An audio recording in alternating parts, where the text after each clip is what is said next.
All right. And finally, today we say hello to longtime MMA manager Lex McMahon and current COO and matchmaker for Titan FC. But to be honest, I have talked to Lex many times over the past decade plus, but today we're not here to talk about one of his fighters or one of his upcoming fights that he put together. We're talking about something completely different, which is fascinating to me. So, Lex, first things first. How are you? It's great to talk to you again. Thank you for doing Yeah, this. man. I'm doing great, and thank you so much for having me on, Ariel. As always, man. Like you said, man, we've been doing this together for over 10 years. I think I've been in the sport 12 years. So it's somewhere right around that time that we've known one another, and shared a lot of, I think, mutual respect. I've always contended that you're the best journalist in MMA, hands down. Even when we were both just starting, you viewed this sport differently than others. And you worked to, I think, find the truth in the stories as opposed to what was being handed out as a storyline. And I think that sets you apart, man. So, I've always loved coming on your shows, even, under those difficult circumstances that occasionally we found ourselves dealing with. You always handled it the right way. I go back to that interview like we were just chatting about with Nate Marquardt. Yep. Nate's one of my very dear friends and longtime client. And, that day was tough circumstances. And, you asked the tough questions, but you did it in a way that was respectful and gave him a voice and an opportunity to present his side of things. So, I've always appreciated that. Well, thank you very much. I really appreciate those kind words. This isn't about me, though, even though I'm very touched by your words there, and it's been great working with you and covering your fighters over the past decade plus. But today we are talking about Lex McMahon, the fighter, and it's great that we're doing this on Veterans Day. Of course, you are a former Marine, and you have served this Always country a Marine. Once a always. Marine, always a Marine. You know You what? could say, oh yeah, you were in the Army. You were once a Marine, always a Marine. That's just it's part of the brainwashing they put us through, Ariel. No, you know what? You're right. I apologize for that. You are a Marine, and I want to thank you on this Veterans Day for Thank you, everything buddy. that you have done for this country. But the big news is, in less than a month, in fact, in around 10 days exactly, a Yeah, little over it's 10 it's coming days. up quick, buddy. Yeah, 11 days, I should say, to be exact. You are stepping foot in the cage. You are going to compete. You are essentially putting your reputation at stake. You're putting your money where your mouth is. You have managed some of the best fighters in the history of the sport. Names like Nate Marquardt, Stefan Struve, Rory McDonald. The list goes on and on. Now you are Wonder actually Boy, Brendan Wonder. Schaub, all these The guys. list goes on and on. You are fighting. So tell us about this. Tell us what you're doing on November 22nd and why you're doing it.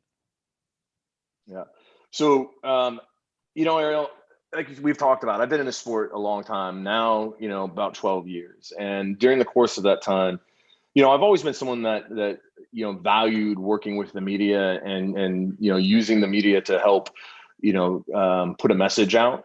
And, this is no different, in this opportunity, I felt like, we'll back it up. Like, during the course of my interviews, I would be asked, Lex, tell us about your time in MMA. And I'd say, well, man, I've done everything you can do. In 12 years in the MMA business, I really have done pretty much everything you can do. Everything from, negotiating media rights deals, promoting, being a matchmaker, literally cleaning the canvas up in between rounds, managing some of the best fighters in the world. I've done it all. The only thing that I hadn't done was fight. And that was my response was, I've done it all except for fight. And that was okay for a while. And then it started to grate on me a little bit. As a Marine, in particular as a Marine non-commissioned officer, I learned about leadership from the front. And so I felt that it was a bit disingenuous for me to ask all these fighters to go out and step into the cage and put it all on the line so that I could profit. And I just felt like it was time to kind of put my money where my mouth was, so to speak, and to get in and understand fully the experiences that these fighters go through to get in the cage. Like, I'm gonna fight November 21st. Like, that's And gonna and happen. I made a mistake. It's November. I said 22nd. I got confused with 22nd's the Titan show. That's right. So November Yeah, 21st is your fight. right. I'm fighting on Fighting Force, which is my partner over in the Dominican Republic, and I'm fighting on their card. I'm gonna get in the cage and fight. Like, that's gonna happen. I do not consider myself a fighter. I will be for that moment in time. What these athletes do is, I've been training for a long time, but I've done a camp now for, going on 2 full months at a really kind of 2 and 3 time a day pace. And it's exhausting. So while I'm fighting, I don't really consider myself a fighter. I consider myself someone who's fighting to understand the experience and then to use the platform to raise awareness about other issues. And I think there's a distinction, like it's to be able to talk to you about what we're doing is great. And that to me is because it's a nice story, right? That at 49 years old, a promoter goes out and he tries to fight. And, that's like a little bit of an ego thing, to be honest, right? If that were the end of the story, but it's not. And I know we'll touch on it, but, I'm doing this because I want to raise awareness about other issues. And it's not about me and what I'm doing. It really is about how I'm using the opportunity to create awareness about, issues that are important to me in regards to veterans. Well, tell me those issues. What are you fighting for? So, one of the biggest issues that veterans face is a sense of isolation when they come back from military service, or if they've been injured, or if they've suffered, kind of psychological and emotional injury as a result of their service. And a lot of times we see that manifest itself, and it's had many names over the years, over the course of history. But, PTSD is the issue. And it's something that I refer to as the darkness. It becomes oppressive, and it gets to a point where guys and gals, they feel like they're in a hole and there's no way out. And really the only way out is in their life. And that happens a lot, unfortunately. And that's really kind of what I'm fighting for, is to help raise awareness about PTSD and to try to stop veteran suicide. The numbers go up and down depending on the time frame, but what's readily acceptable is roughly 22 veterans a day are taking their own lives. Wow. So put that into perspective. Since 9/11, we've lost over 7,000 service member in the line of duty, been KIA. It's a horrible number. Any number is a bad number. 1 is a bad number. 7,000 is a horrific number. But when you look at the fact that 22 veterans a day since 9/11 have been taking their own life, that's over 8,000 veterans a year. Since 9/11, we're now looking at like 150 plus thousand veterans have taken their own lives. It's a staggering number. It's a number that is unacceptable. And it's a number that is emblematic of the war doesn't stop. The battle doesn't stop when you leave the battlefield. It's still here. And it's here when you come home. And you've got to figure out how to deal with that. And so, organizations like the one that I'm on the board of directors for, A Hero, they're geared towards helping to bridge that gap and helping veterans transition and deal with their emotional and physical traumas and understand that they're loved. I mean, when I've taken tons and tons of veterans on trips over the years with A Hero, and I've always incorporated a lot of the UFC fighters, everybody from Wonder Boy and OSP to Stefan Struve, all the folks that I've had these relationships with. And the idea is, now, I know you're someone who's very appreciative of the military, but I also know you didn't serve, right? So you, myself, who did serve, and we could be sitting in a room with a veteran who was blown up and lost both legs, okay? You could ask that veteran with genuine concern, hey man, how are you doing? What happened? He's going to give you a response that may be a bit canned or maybe not even respond at all, because while you may be empathetic, you don't understand. You don't have that real level of understanding. Whereas I could ask him, you say, hey man, how'd you get a hit? And he's going to tell me, hey, we were driving down the MSR, hit an IED, boom. Next thing you know, I'm looking at one leg fly this way and the other leg fly that way.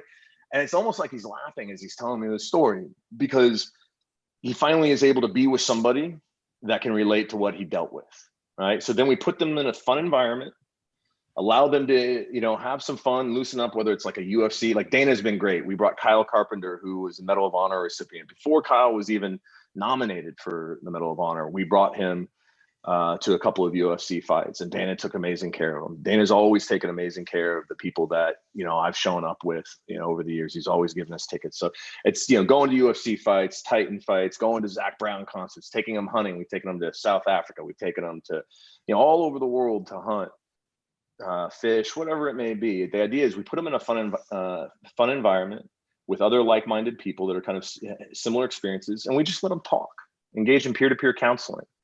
And that tends to help them. So I'm supporting through my fight, I'm supporting this organization because I'm donating all the money that I make from my fight purse, as well as my sponsorship money. And I set a goal to raise $50,000 to help A Hero in their mission to prevent veteran suicide. That's an amazing thing. The website is aherousa.org. If people want to support you and donate to your cause, like you said, you've set the goal of 50,000. The website is aherousa.org/fight for a hero. The number 4, fight for. That's right. A hero. That's right. Yeah. And I appreciate that, Ariel. The whole idea is this isn't about me, man. I'm going to go in and I'm going to fight and I'm going to win or I'm going to lose. Doesn't matter what that result is. What matters is that I'm spreading this message. That's what matters. And that people are hearing this and saying, hey, you know what? Yeah, coronavirus and all that, it sucks. It's been rough, but there's other issues out there.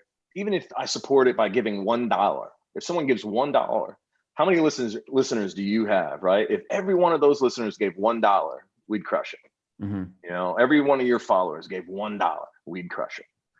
So that's all I'm asking is people to give the little bit that they can, and we'll stack all those pennies up together. And in the long term, hopefully we'll reach our goal. This is a great moment in time and a great opportunity to create that awareness. And I would be, I think, remiss if I fought and I didn't take this opportunity to make it about something other than myself. No, I love everything about it. I mean, just the story of you as a manager / promoter fighting is a great story at your age, 49. That's a great story. But then when you find out about the cause, it's an even greater story. And so again, I want to reiterate, November 21st, it's on Fight Pass. It's Force 4 is the promotion name. And you were fighting a man named Justin Thornton in the main event. It's a heavyweight fight. And so now I just want to know, like, when did this idea come to fruition? Like, do you remember the moment you decided in your mind, and how long ago was it? I'm going to actually do this, and then getting the ball, in motion. Like, do you remember that moment when you had the epiphany? Over the years, I've mentioned the idea to my partner, Jeff Aronson. And he's like, "You're crazy, bro." And at the time, frankly, I wasn't in the shape for it. But in my mind and my heart, I knew it was something worth doing. And then about a year ago, right before Thanksgiving, actually, last year, I thought about it. And I was doing an interview like this, and somebody asked that question, and my response is, I've done everything but fight. And I was like, man, why don't I just fight? So I talked to Jay-Z Calvin Conte, who comes to the house and helps me train all the time. And he's like, bro, everybody should fight once in their life. Hoo-ha, come on, let's do this. In the typical Brazilian, almost like Enzo Gracie, Yeah. And I was like, all right. So I started talking to, people that I wanted to be a part of the team. And I've been fortunate, man. Like, a lot of people, coronavirus slowed a lot of people down. It actually helped me in this particular regards because at the time I had 2 fighters living with me, very high level. Jose Shorty Torres, who you're familiar with, Titan champ, now fights in Brave. And then Rami Hamed, who's a world champion Muay Thai fighter and kickboxer, 9-3 as an MMA fighter. They've both been living at my house since like last February. And so when everybody was shut down work-wise, we were just training twice a day, sometimes 3 times a day. Wow. And, and then when it got time where it really got close, I said, you know what? This experience isn't just my experience, right? I'm 49. Like, truly, Ariel, I promise I'm only doing this one time. Everybody's joking. Oh, you're going to do it once. You're going to want to do it. Nah, man, I'm doing this one time. This shit hurts, man. I'm 49 years old. My body is not really meant to do this every day. So it's a one-time thing. And if I'm going to do something one time, I want it to be epic. I want the entire experience, the journey to be epic. So I got a farm in Alabama, rural Alabama, that was about 2,000 acres, the Old Town Creek Farm. They donated the farm to us. I had boxing rings brought up, mats, heavy bags, everything. And we had Walt Harris, Wonder Boy, Muhammad Usman, Yuli Diaz, who's 15-1 KO artist, you know, as a championship boxer. He does bare knuckle and fought one MMA fight, all knockouts. Like, you know, all these monsters that I had to go against. And I had Yuli, I had Rami, I had Roger Crawl, who's an amazing striking coach. And all these people come up and spend so much time with me that really was my crucible. That was like the part where, you know, you see it in the video, man. Like they show the Shark Tank rounds in the beginning of that video that Fight Pass aired yesterday. And they show the end of the Shark Tank rounds. And the last round, I am having to go against 260-pound Muhammad Usman, who is just as tough as his brother, but in a bigger frame. And he's across from the ring and he's in a crouch. And I'm like, oh my God, this guy's coming to bring it. Like he's bringing heat. And sure, he hit me harder, bro. Ariel, he hit me harder than I've ever been hit. He split my first hit, split me wide open. And you could see it, man. Like I took a beating during that Shark Tank round, you know, but at the end, like I spent 3 weeks with some of the best fighters in the world.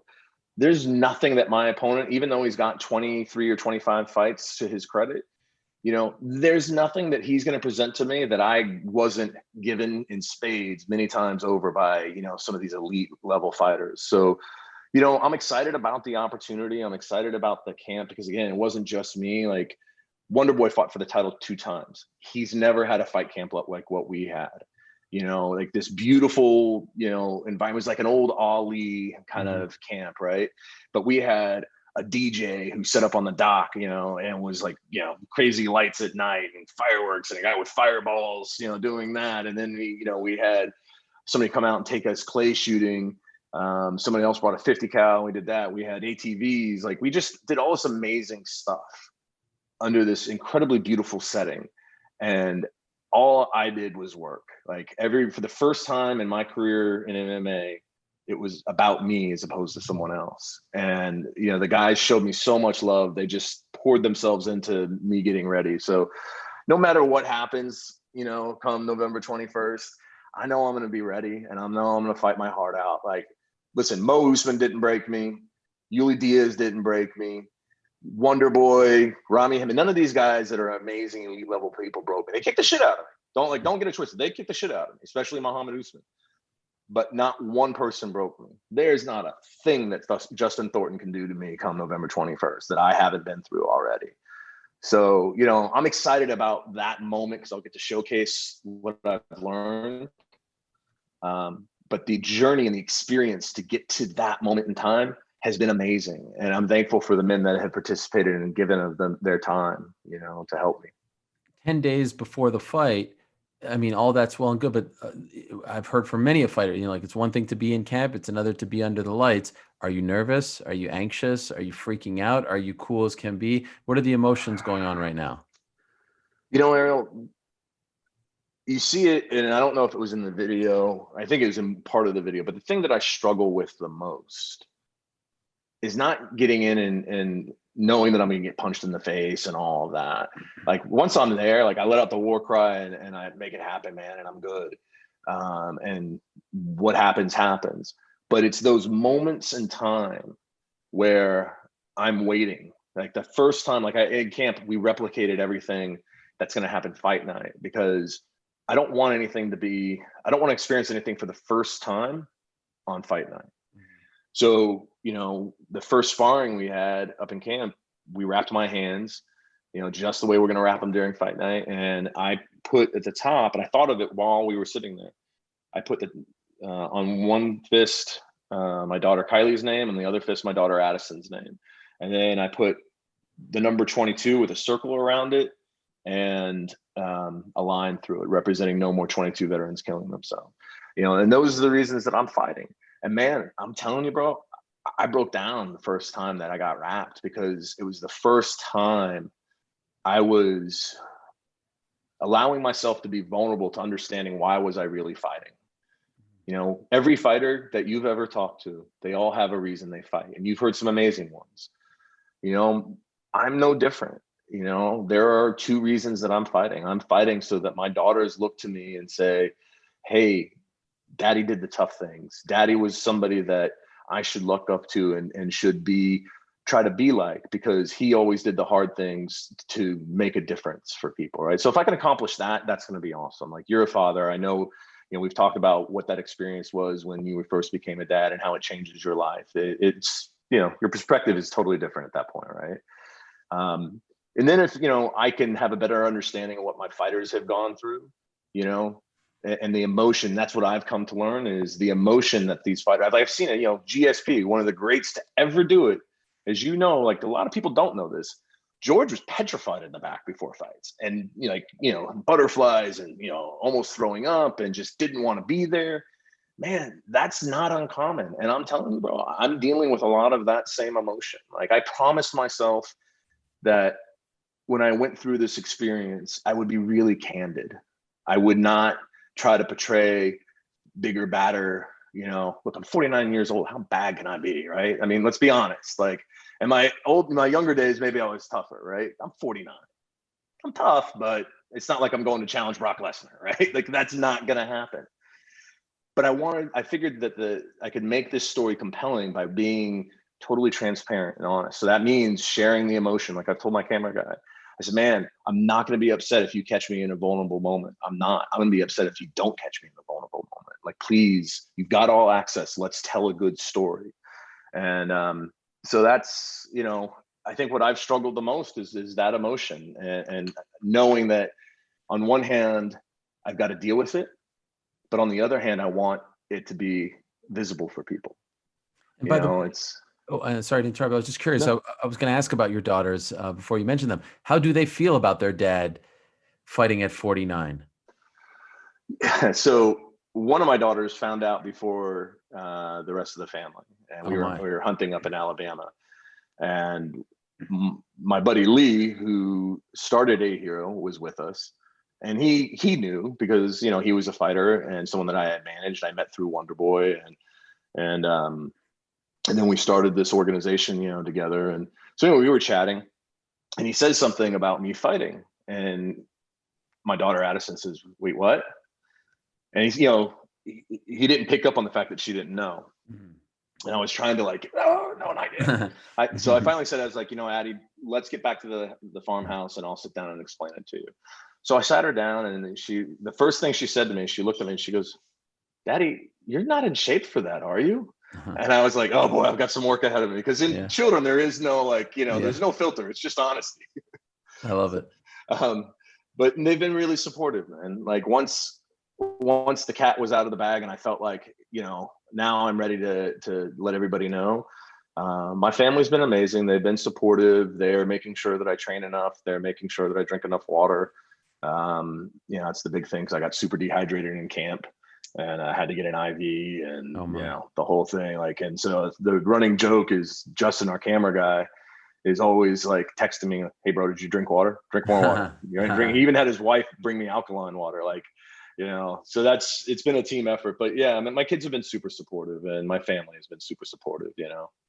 So again, it's November 21st. It's for a promotion called Fighting Force. The card name is Force 4. It's correct. In the Dominican Republic, Santo Domingo, to be exact.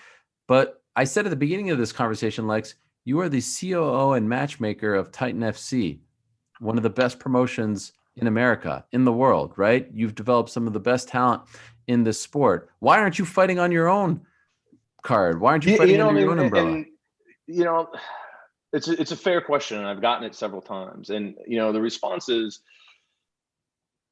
man, I couldn't focus on a Titan card. Like, I know Ray Sefo did this on a World Series of Fighting, and Ray and I are friends. And I always kept thinking to myself, how did he do that?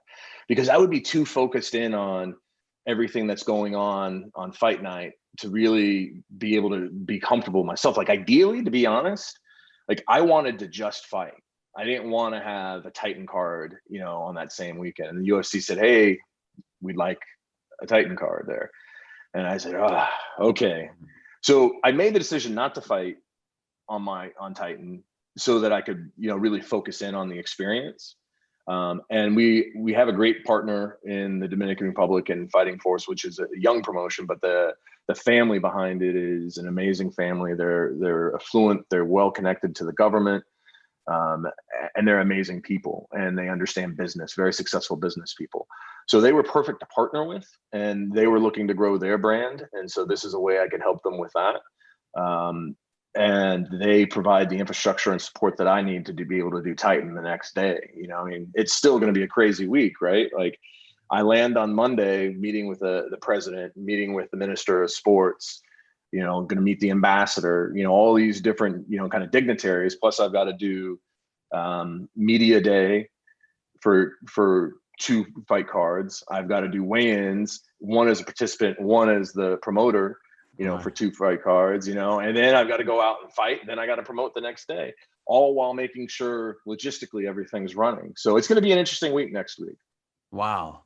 I can't imagine. I mean, yeah, just fighting alone is stressful, but all that other stuff. So again, it's aherousa.org/fight4a-hero, the number 4. So fight for a hero. That's where listeners, viewers, fans, anyone who wants to support you can go and donate to your cause. It's an amazing cause. And I'm happy that we're talking on this particular day, Veterans Day.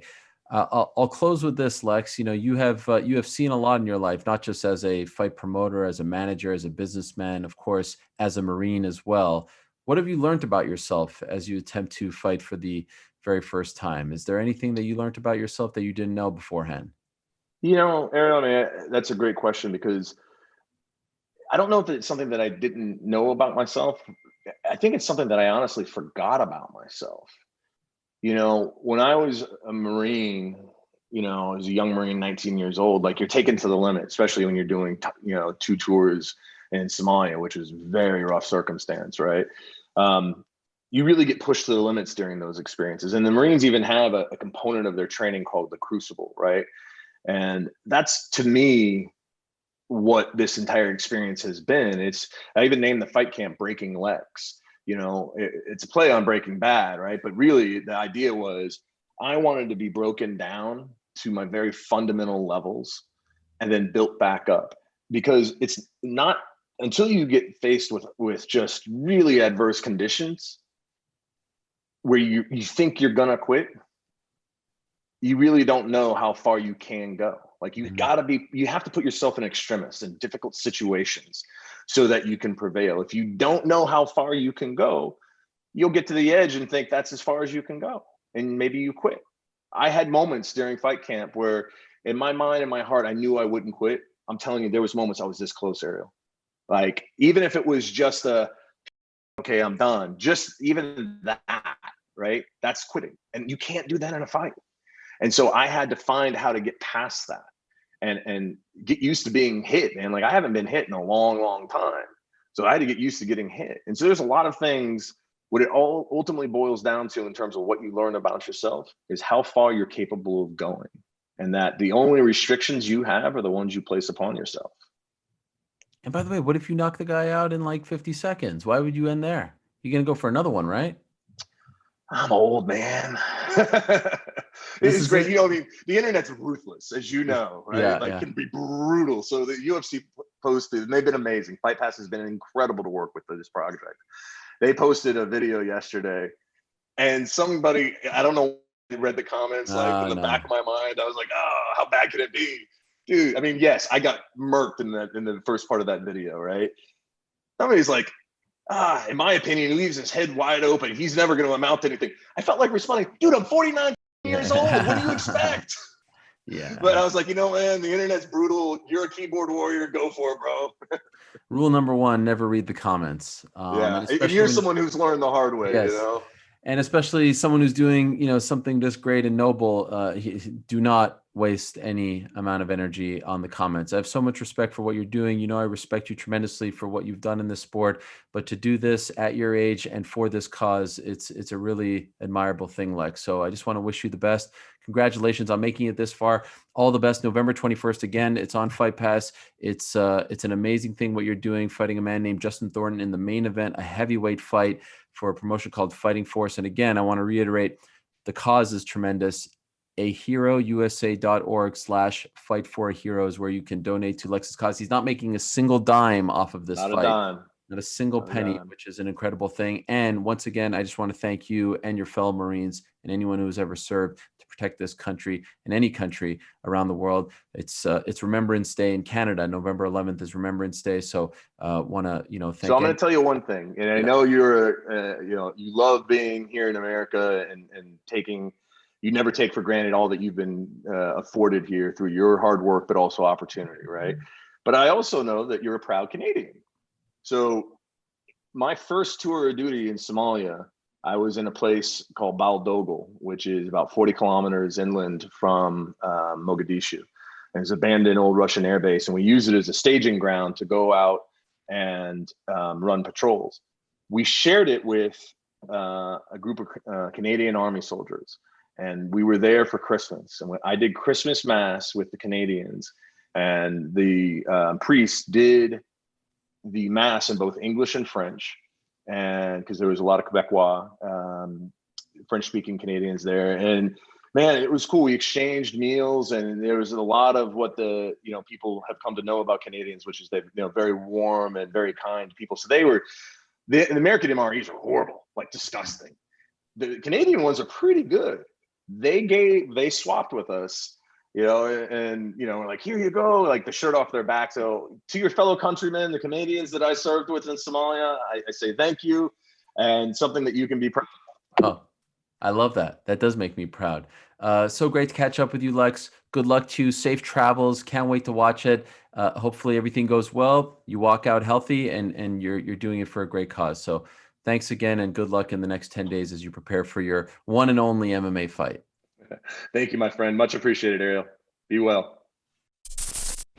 Thanks for watching ESPN on YouTube. For live streaming sports and premium content, subscribe to ESPN+. Thanks for watching ESPN on YouTube. For live streaming sports and premium content, subscribe to ESPN+.